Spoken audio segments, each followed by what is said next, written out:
Tonight, controversy continues to spill over surrounding the toll proposal from the Lamont administration. A recent petition online claims to have thousands of signatures against that idea. The plan is also sparking protests in communities across the state this week. Fox 61's Carmen Chow live in Enfield with more on a demonstration there tonight. Carmen.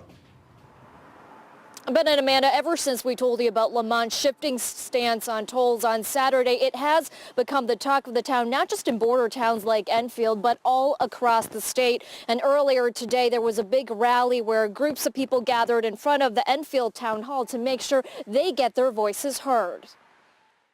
Let's start with tractor-trailer trucks. Those were the words of Governor Ned Lamont during his campaign.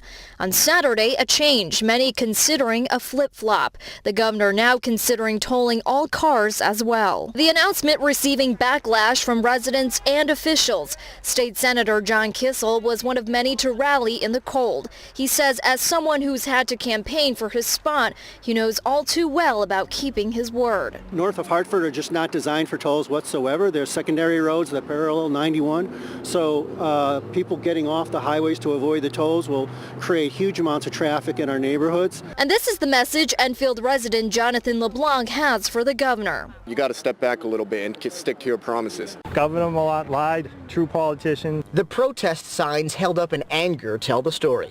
A little more than a month into Governor Ned Lamont's tenure, the honeymoon is definitely over, at least amongst these demonstrators who came out today to bash Lamont's controversial tolls proposal.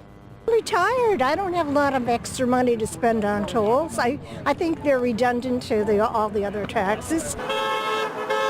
The protesters who demonstrated outside Town Hall in Enfield are angry after Lamont pulled a 180 on tolls. When he campaigned, Lamont said he would only look at tolling trucks. But over the weekend, the governor said state lawmakers should consider tolling all cars. Protesters say they will pay close attention to tomorrow's address. But after what they consider the betrayal over the weekend, it's fair to say they are already skeptical. It will be the same Malloy melody that we've heard for the last 8 years.